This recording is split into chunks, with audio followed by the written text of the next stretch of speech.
Hello and thank you for joining us for this message from Go Church Liverpool's Big Sunday. We hope that God speaks to you through this message, and please do not hesitate to reach out with any questions or comments that you might have, and don't forget, share it with someone that needs to hear this message too. Good morning. Good morning. Welcome to Go Church Liverpool.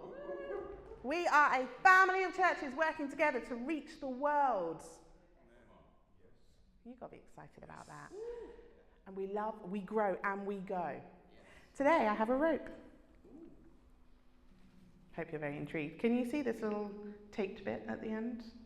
Can you see it there? Wonderful. I would like you to imagine, there's my wonderful assistant. You didn't know you were going to be my assistant. I need it all unraveled. I'd like you to imagine that it goes on forever and ever and ever and ever. You could say eternally. Oh, James, you cue again. You could say eternal. We got to work on our cues, James. We did this the other month. Okay, this is my forever rope. It's a nice fresh rope. I'm going to make this into a little basket when I'm done. So imagine this goes on forever. And this represents your existence.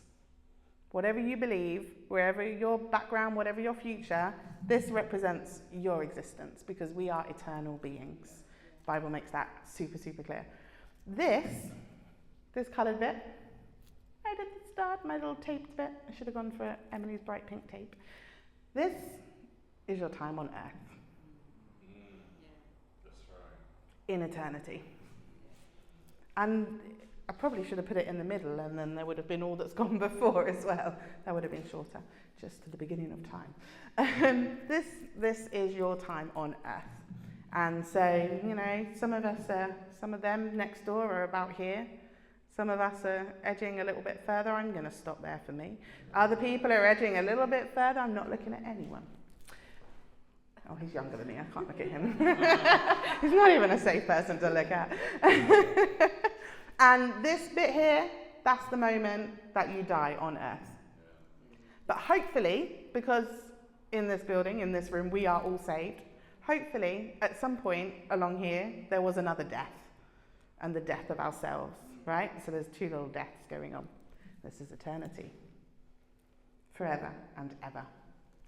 And today, we're talking about how we are eternal beings made by an eternal God, and this here has an effect on this here. You see why you stole half my preach? You gave half my preach, thank you. Yeah, you didn't steal. We're all together, we're family. Can't steal from family, right? Yeah. This brief little bit matters. What we do in this brief little bit matters, not just in this brief little bit, but it matters for all of this bit, the eternity. This is going to be rubbish on the podcast because they can't see. I'm so sorry if you're listening. I'm holding a big rope with a bit of tape on one end. So let's turn to James chapter 4, verse 14. God's plan for us, for each of us, is beyond just this little bit. His plan, the things that he wants you to do, the things that he's laid out for you, gone ahead for you and prepared for you to do. The Bible says he's prepared good works for each of us. It's not just about this. He has plans for you that are eternal. And it's not just your salvation. They are eternal plans. So, it says in James 4 verse 14, I'm going to read from the Amplified because I'm Becky. Yet you do not know the least thing about what may happen in your life tomorrow. What is secure in your life? How much do we think about this, which is the least secure thing that we have? This is certain. We're saved. This is certain. You are merely a vapor, like a puff of smoke or a wisp of steam from a cooking pot, that is visible for a little while and then vanishes into thin air. That's how, imagine God, who is the eternal one. He sees it all, and we're like, no, the next week, it's a horrific week, how am I going to get through this week? And God's there like, eternity, forever, and you're focusing on this little bit, to God, our life is just, it's a whiff of smoke. Compared to eternity, what we have here on earth is, it's mist. It's here and then it's gone. It just disappears. Feeling insignificant and small, maybe, with that. I read that and I went, well, okay. Yeah, I really puff up my own version of my day-to-day, don't I? Compared to eternity, the focus that I have on today, on tomorrow, on the next year, of its importance. I know I said it's the most important thing, but it's not everything. And we think, oh, if I do this now, then tomorrow this will happen. And God's like, if you do this now, then that will happen for eternity. The perspective is different. And we need to have in our mindsets as we walk in obedience to God. And that may bring trials, it may bring sacrifices, it will bring joy, it will bring great stuff. But as we walk and take steps of obedience, our steps have to be one of eternal mindset. That we're living now for an eternity in heaven. We live like life is long, but God says, right there, our life is short. Maybe we need to live like our life is short and our eternity is forever.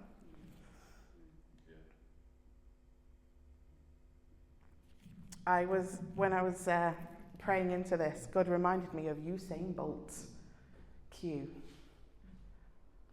Ta-da! There's my lovely picture of Usain Bolt. He runs so fast that pictures are blurry of him. That's how fast that man moves. But I did a little research on him because I was like, God, why? Usain Bolt, eternity, what? Are we going to get him in eternity? What's going on? Usain Bolt trained for 10 years, well, more than 10 years, but officially was training for 10 years before his first Olympic race. And that race was less than 10 seconds.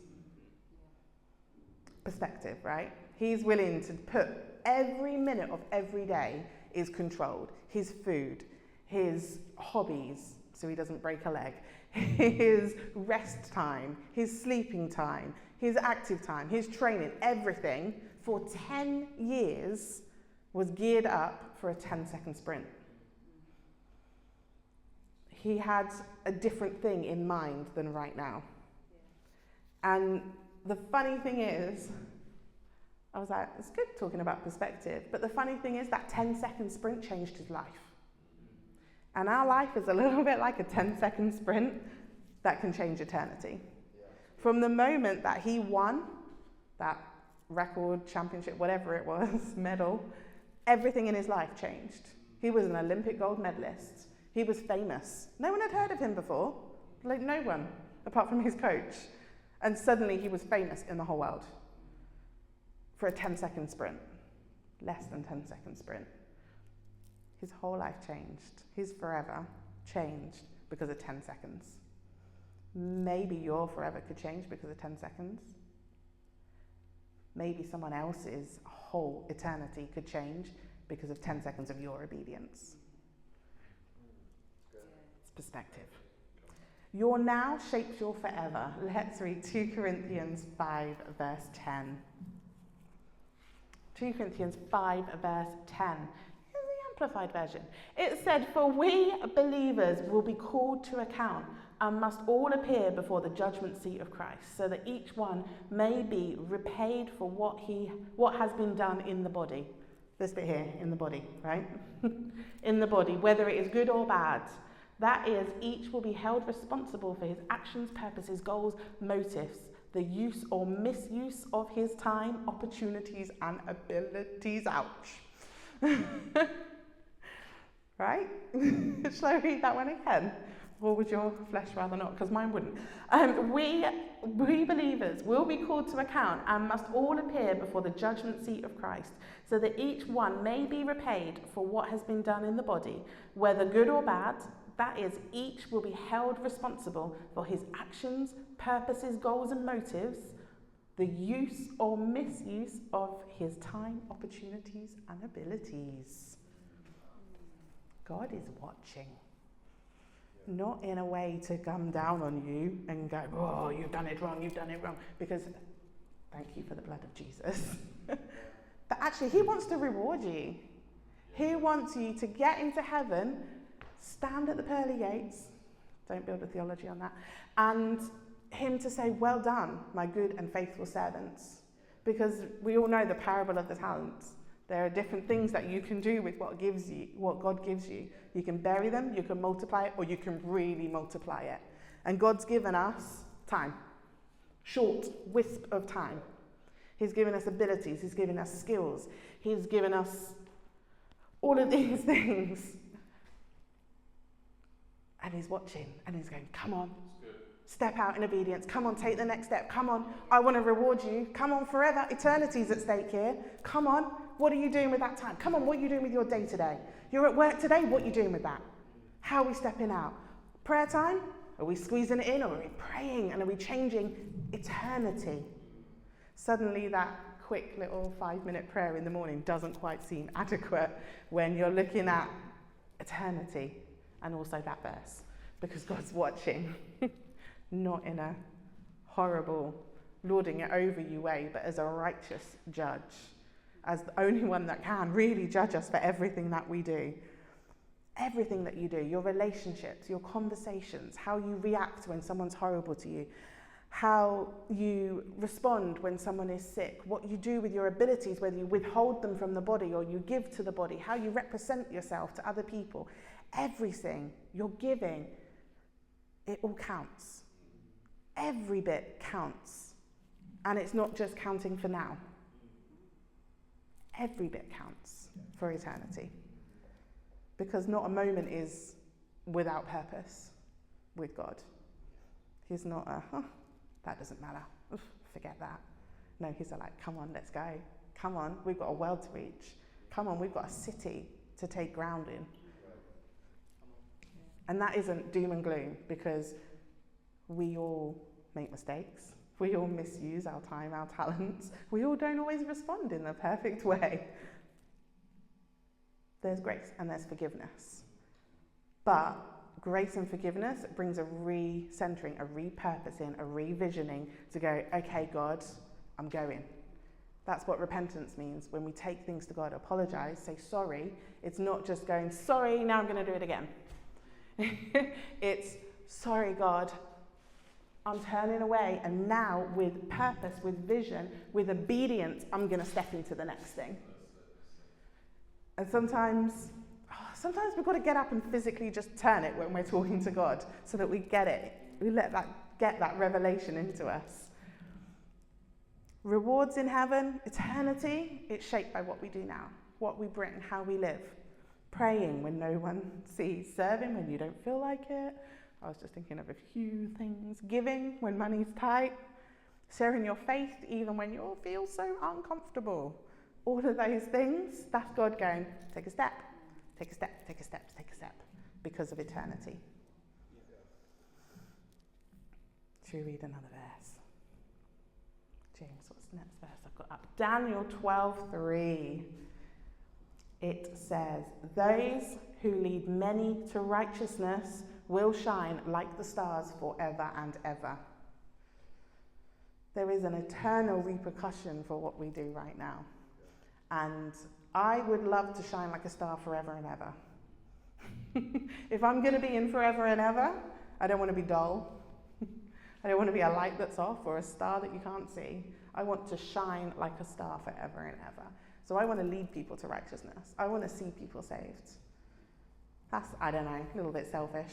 We're rewards-based. It's fine. God gives us rewards. He designed us this way. It's fine. James, you want to put the next verse up?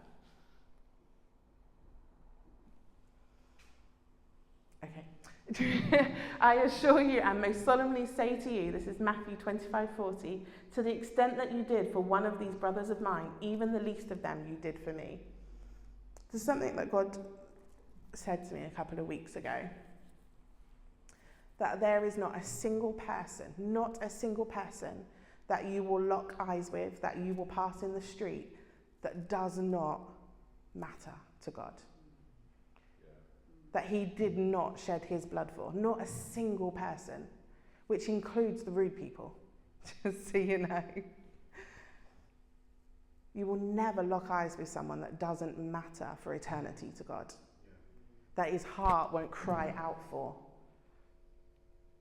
Not a single soul, not a single person doesn't matter.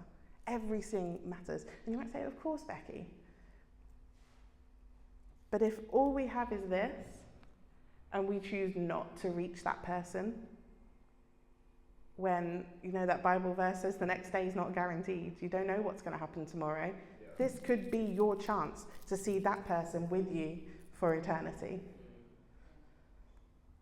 So that step of obedience in that moment, even when it's so uncomfortable, and it's like, this is really not the appropriate situation to be witnessing, or this is not this, or that's not the right time to share the gospel.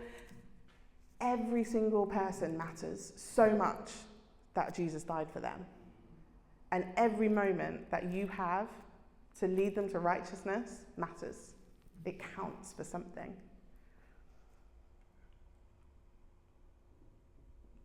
I used to, when I lived in Manchester, as many of you will know this, I've spoken about it before, I used to do a little prayer walk around the streets, and I always thought I'd never meet any of these people, I never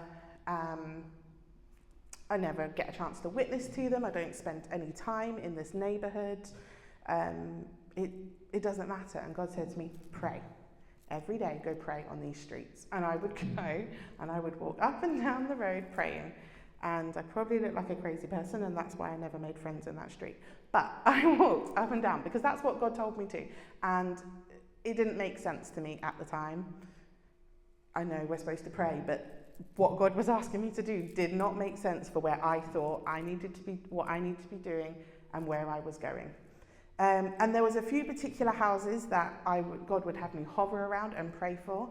And there was one such house. Tracy, could you stand up for me? Come on. I like to get you involved.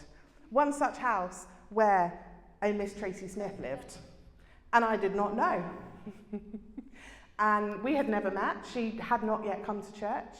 And I was praying around her house. And I was praying for the people in that house. And I did not know what I was doing or why I was doing it, but I was praying. A few months later, in walks Tracy to church.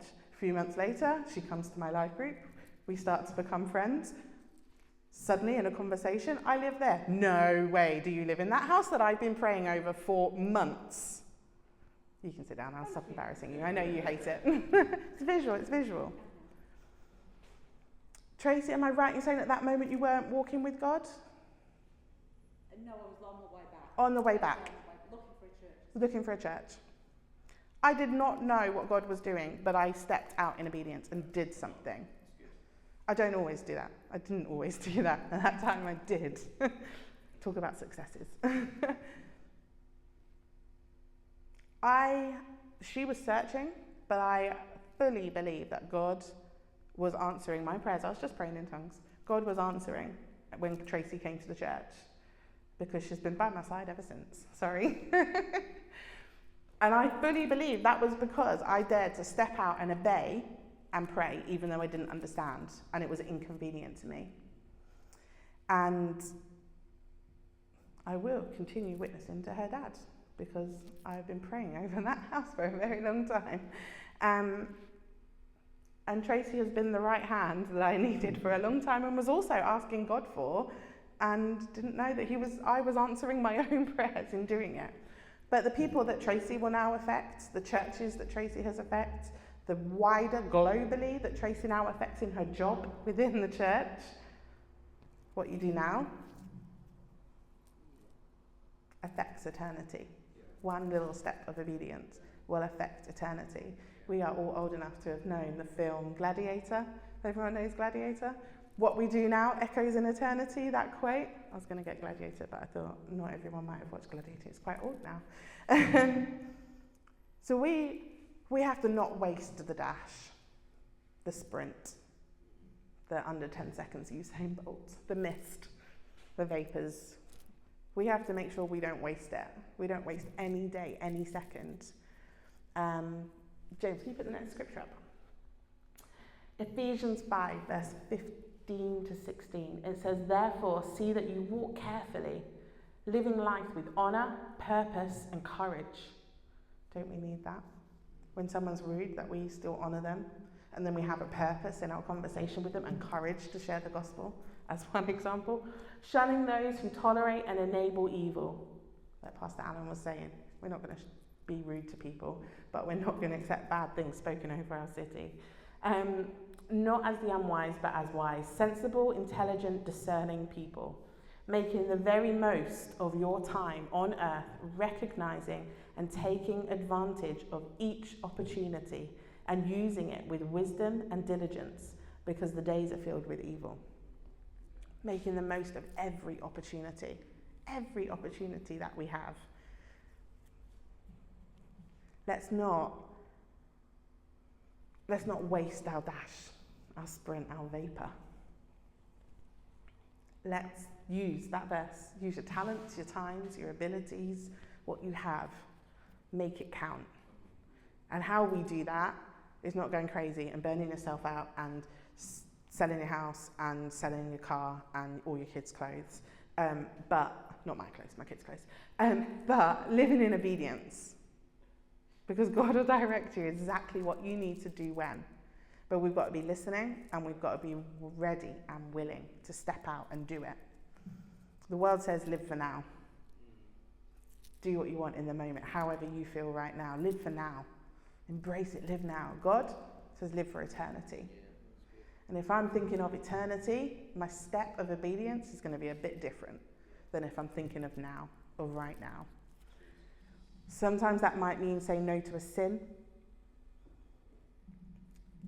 It might be saying yes to something God's asking you to do that you're not. But one day, those things are going to be a testimony in heaven, not just of you, but of all the people that are in heaven because of you. And I can't remember which person it was. I only thought of it this morning. But famous Christian, evangelist maybe, revivalist. He talked about, I'm going to heaven, I want to take as many people with me as possible. I want to fill heaven up. And if I've only got this, then I'm going to need to do something every day if I want to fill heaven. If I want to take as many people with, I don't want to waste a day. And that doesn't mean that some days don't look like you lie on the sofa and you have a rest and you have some family time. Actually, that's vitally important. But it means you obey God in every given moment, ready to go. You were created for a purpose, not a purpose for right now, but a purpose for eternity. My forever rope. Let's not waste our time, our talents, our abilities, but let's go for what God gives and live for that echo. What we do now echoes for eternity. Let's live for that echo. The obedience that you have echoes in eternity.